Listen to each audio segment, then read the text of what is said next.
And you go the other way where it's less about the external of how you look to the others. It's more about the look good, feel good, be good for yourself and believing in where you're going and embodying it. Then the material things come as the growth comes and the success comes with it.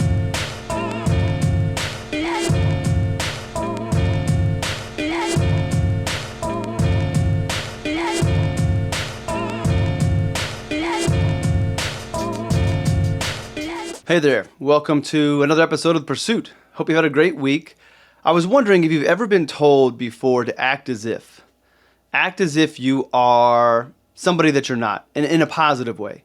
I remember early in my career, starting out at a firm, being told to, act as if you're successful by buying that expensive suit, buying that expensive watch, and putting on this presentation that I've reached a certain level of financial success, because if I had that financial success, that meant I was good at the job and people would want to work with me. And while I think there might be a little bit of truth to that kind of working, I don't really love that approach as acting as if. Meanwhile, lately I've talked a lot about on here about embodying that future version of yourself.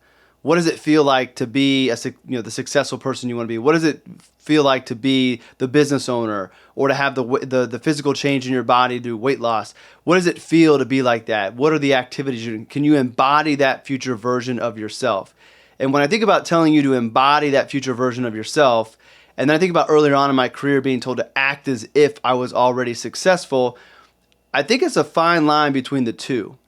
And I want to show this clip. Hopefully we can get this to work out right. If not, I'll put the clip into the show notes. But The Boiler Room is one of my favorite movies in finance, but it's a movie I enjoy just to watch for entertainment as well. And I remember watching it in college before I ever knew that I would ever do anything in the world of finance. And there's a scene in this where Ben Affleck, who's the sales manager for the new trainees, comes in and starts talking to the trainees about the lack of performance, how they're not being what they're supposed to be, and that they all dress like crap. And he told them they need to dress better, they need to act as if, and he goes on to this rant. Now, I'll give you a warning, there's a little bit of choice language in there. It's a movie, and Wall Street tended to be crude when it came to the things they talked about. If you've seen A Wolf of Wall Street, it's not that bad. But nonetheless, he goes through and he's telling these people to act as if they are the owner of the firm, act as if all these different things, put on this persona so that people will want to work with you and believe in you. And ultimately, they end up selling people bad stocks and taking their money, and the company gets shut down. But I always remember that scene, and it ties me back to the beginning of my career. And to me, that brings in the difference between acting as if you are something and embodying that future version of yourself. I want to talk to you guys about appearance, okay? Because most of you dress like shit. I don't know what your financial situation is, and I don't want to know, but you got to get yourself at least one decent suit, because we have a kind of a minimum level of aesthetic professionalism here that we have to maintain. In 3 months, you can outfit your whole closet, but for now, just get you something to hold you over. There's an important phrase that we use here. I think it's time you all learned it. Act as if. You understand what that means? Act as if you are the fucking president of this firm. Act as if you got a 9-inch cock, okay? Act as if. And to do that properly, you need to at least look the part. So go get dressed. Secondly, it's time to get your Series 7 books. Now don't get nervous. If you study, you'll pass. And you begin trading as an SEC licensed broker. And then you're a fucking millionaire.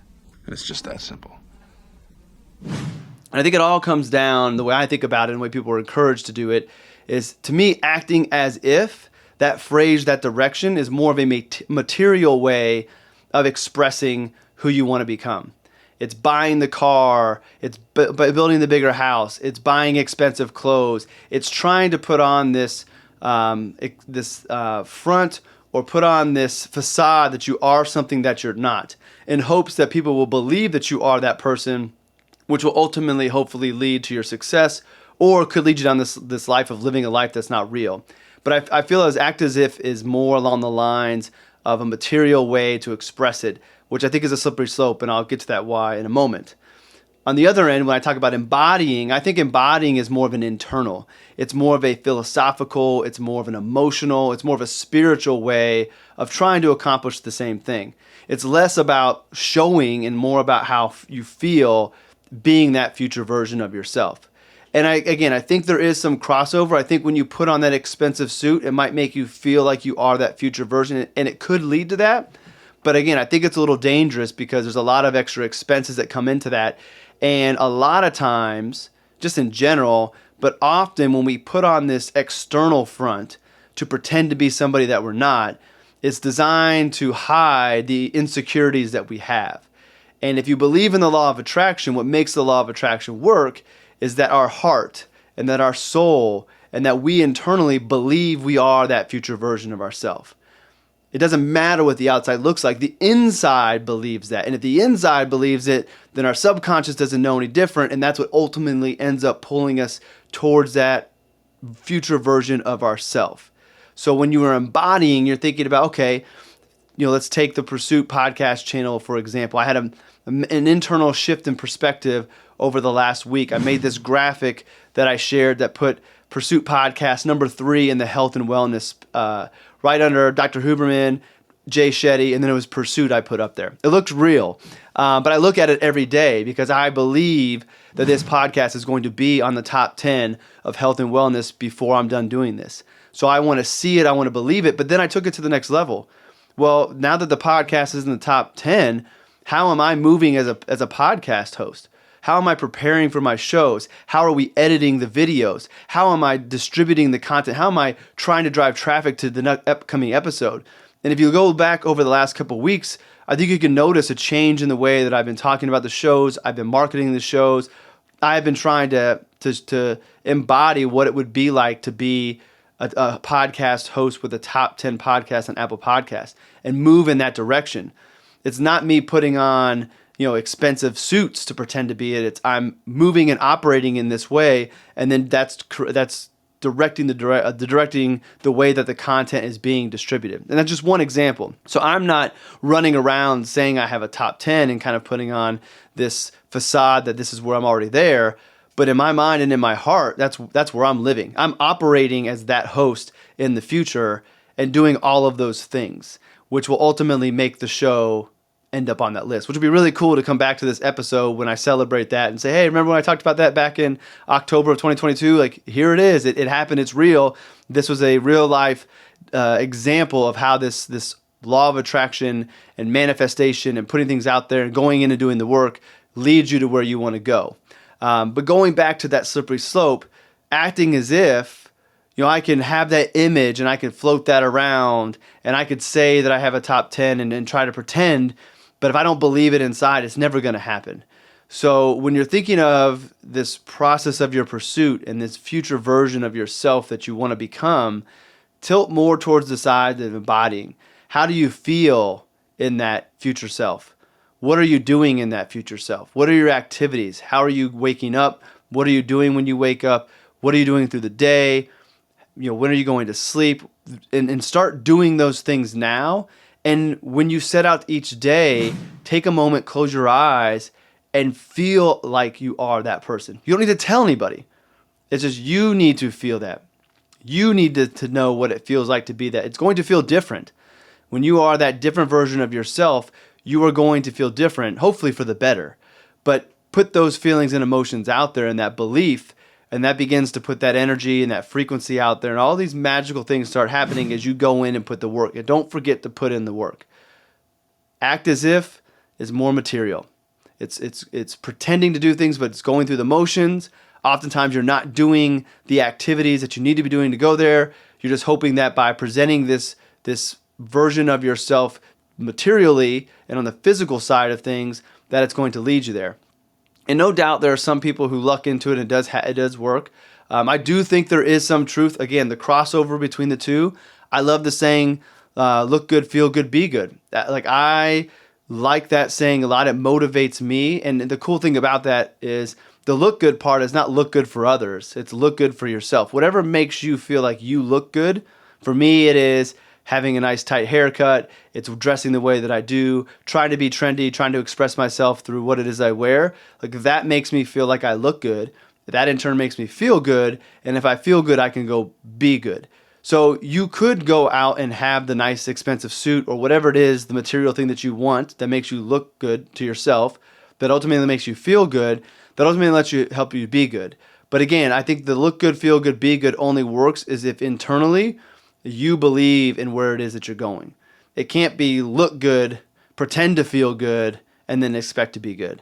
It all has to go together, and it's all an internal, emotional, softer side of things. So I just wanted to put that out there as I talk about embodying.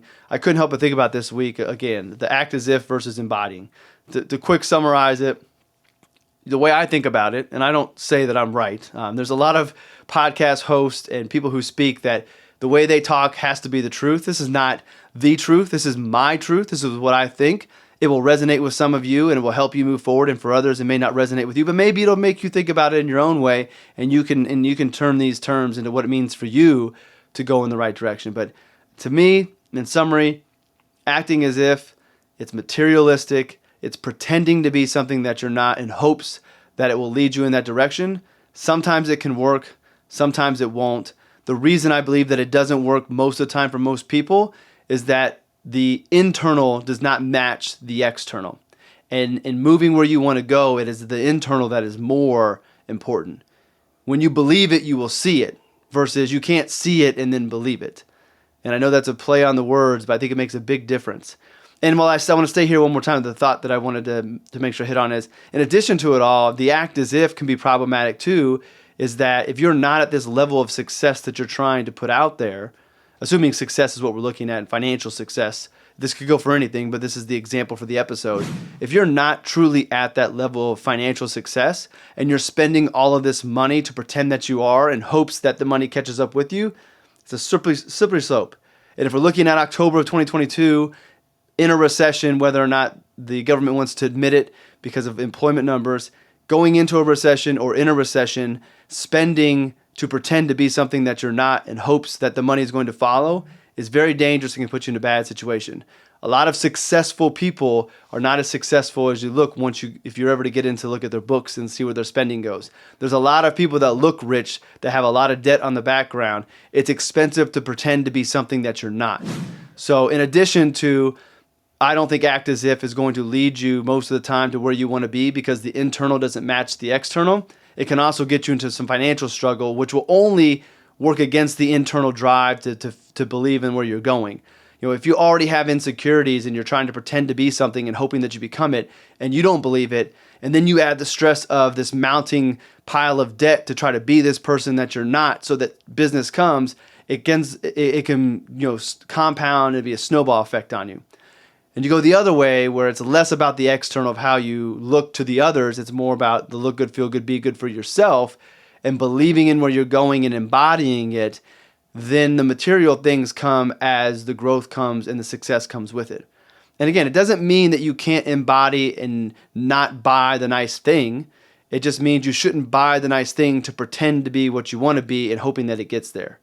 It's got to be believing and embodying that. Then you get there, and then all the financial success comes behind it. So that was the thought I had for the week that I thought was important enough to record this in between episode that the Friday Pursuits may be. So again, just as a refresher, little tweaks to the formatting of the podcast. Every other Monday is going to be an episode with a guest. So upcoming this Monday is going to be Box the Artist. I've been teasing that out. There's been a lot of great clips. And then the Mondays that I don't have a guest will be Monday Motivations. And I'm actually thinking about making the guests on Tuesday, so every Monday has the Monday Motivation and I kick you off. And then Tuesday, every other Tuesday could be the guest. So still figuring some things out. We're early in the days of Pursuit. We'll get it perfect, but just need to figure out what's a good regular cadence and brings the episodes that gets the most impact for everybody out there. Fridays, when applicable, we'll have an episode of The Pursuit. If I don't have anything that I feel is worth your time, I'm going to respect your time. I'm going to respect your radio, respect your podcast player, and not just record something to record something. So when there's a Pursuit episode, hopefully you know that, okay, there's something valuable to hear. Let me tune in versus I'm just recording every Friday, so I say I record every Friday. Consistency is important, but I am more about quality over quantity, and I will sacrifice hitting every Friday to make sure that when you see an episode of The Pursuit, you know it's a good one, you want to tune in. It's going to be worth your time. So with that, that's it.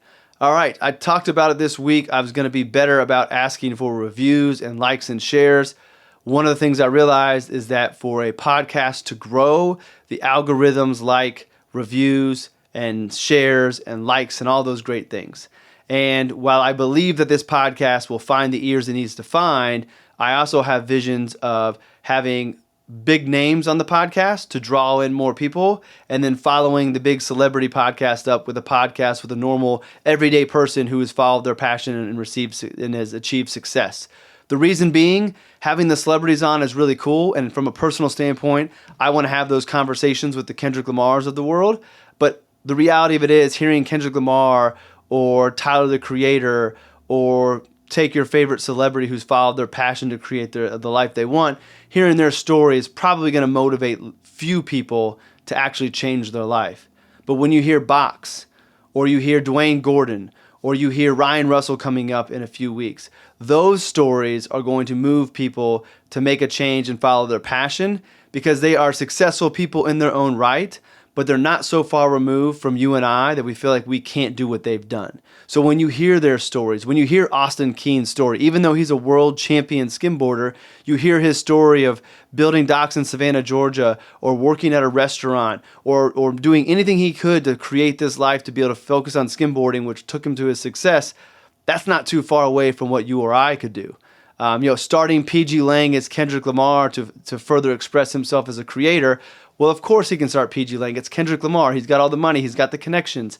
That's where I want Pursuit to go in the level that it wants to go to. But it's hard for me to see Kendrick do that and feel like, yeah, I can do that because I'm just like him. I'm not like him when it comes to social status and financial status. But if I can find somebody who's done something on their own similar to that, which will hopefully be my story as Pursuit, then it makes me more believable. I believe more in myself that I can do it because that person did it and they're very much like me. So anyways, sharing some more insight about the direction of where we're going with the podcast and why I want to do these things. To get Kendrick Lamar on, got to have reviews, got to have likes, got to move myself up the number of lists, because I understand it's not worth their time to come on a podcast with a small audience. And while I don't necessarily think that that's fair or true, I get where they're coming from. So likes, reviews, shares, all those things will be much appreciated. And one of the things I'm going to do is, whenever possible, make those requests for likes and reviews and comments, not to be for me, but to be for the guest. So like I did with Salah on the video, I didn't want the likes and comments for me. I wanted them for Salah. So when he went and checked it out, he saw all the people that he motivated. Or when his parents back in Algeria pull this video up on YouTube and see their son in New York City in a cab driving around having a conversation, and they see the comments below of people that are inspired by Salah, it makes them feel good about their son, about where he is and what he's doing.